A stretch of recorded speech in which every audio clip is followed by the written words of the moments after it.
Hey 8th graders, Mrs. McGee. Week 2 of distance learning and getting credit for your work. I just want to start by saying that I miss you. I really do miss teaching class. I really do miss seeing your faces.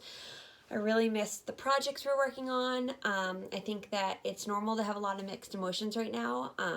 Daily, I have mixed emotions. Sorry that I didn't get back to a ton of your work really quickly this week. My son ended up having a huge allergic reaction to a medicine, and that was a really big ordeal. He's good now, but it can be kind of a scary time. So if you ever need to reach out or you don't get the work done because something happened, just tell me. That's fine. As long as I hear from you, that's what's important. I just want to hear from you. I want to make sure you're good. I want to make sure that you're able to do the work if you can. If you can't because of you don't have the supplies, let me know. I will get you the supplies. I'll get to the school. I can put them in a box for pickup there, or I can drop them off at your front steps. If you need art supplies and you want to do the work, please let me know. I'll make sure that you get them. Also, just let me know that you're okay. If you're not going to do the work, that's one thing. I want you to. You should. You're getting credit. But if you just can reach out and let me know how you are, that you're safe, that's very important. So I just want to say I hope that you had a good Easter. If you celebrate Easter, the weather was really nice this weekend, so that was awesome. We could get outside. The project this week is we're going to kind of continue doing childhood memories type of thing. I think that's kind of fun to do, and you're all home, and you might quite possibly have a lot of that stuff still at your house. So last week you guys did your favorite childhood toy, which the ones that came in were awesome. Very impressed with your work. It makes me really happy to see you submitting it. Makes me happy to see you guys working on it so hard. Art doesn't just have to be for credit. Art can be, you can do it whenever you're bored. You can do it for fun. You can do it to get your mind off of things. Please submit anything you do. There's a folder on Classroom that's for extra work. So if you do extra work and you want my opinion, or you just want to pass it in, you want to get credit for doing more, go for it. I want to see everything that you do. Or if you just want to email me and ask a question, or you need to talk about something, just do that. I'm very available and open. Or if you need a Google Meet one-on-one, I'm not going to do a Google Meet classroom as a whole class as of right now. I think that can get kind of complicated, especially with art, if you're all kind of on the same screen at the same time talking. So as of now, I'm going to be doing these videos and I'm going to be posting my lessons. That might change, but I can do Google Meet one-on-ones or small group if it's helpful for you. Just let me know. I am here for you.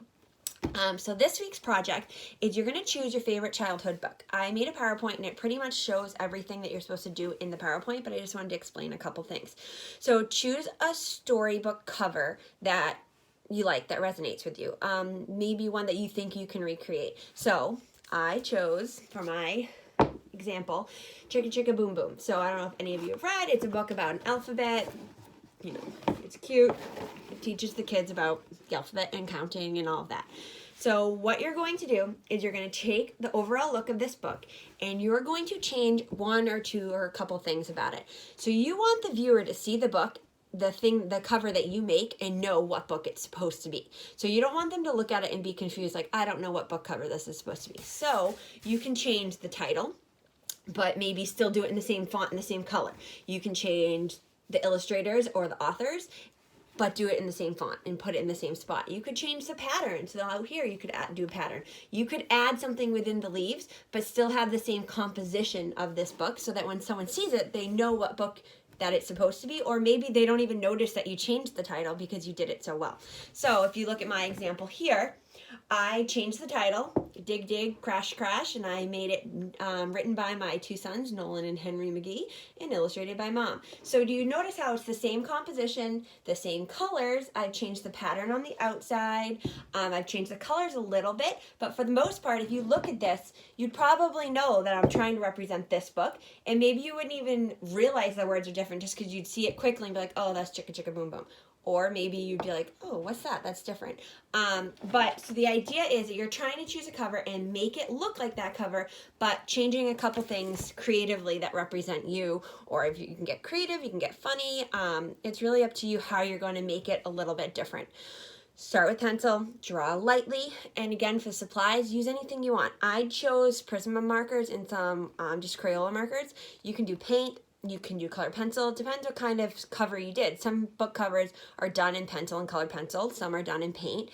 Some are a bit more flat color like this. So marker can work really good when it is flat because I didn't have to do any blending or shading because it was flat color. So think about what supplies you want to use. Be thoughtful on the supply to make sure it's the right one for the cover that you chose. Be creative, have fun with this. Be silly, be serious, add something to it that maybe no one would think would be added to that book. But remember, you want the viewer to be able to know what book you're trying to represent. So don't change it so much that no one would know what cover you're trying to do. All right, so I think that's it for me for today. Again, reach out to me. If you aren't able to do the assignment, still reach out. Let me know. Just say I'm not going to get it done this week. I have something going on. This is happening. Or just tell me if you need supplies. Be safe. Be well. Enjoy getting outside when it's sunny. Enjoy being with your family. Enjoy just being able to do what you need to do during the day. You know what I mean? You got to get your classes done because it's important to stay on top of things, but it's also important to take time for you. So I miss you all. I hope you're well, and we'll talk soon. Bye.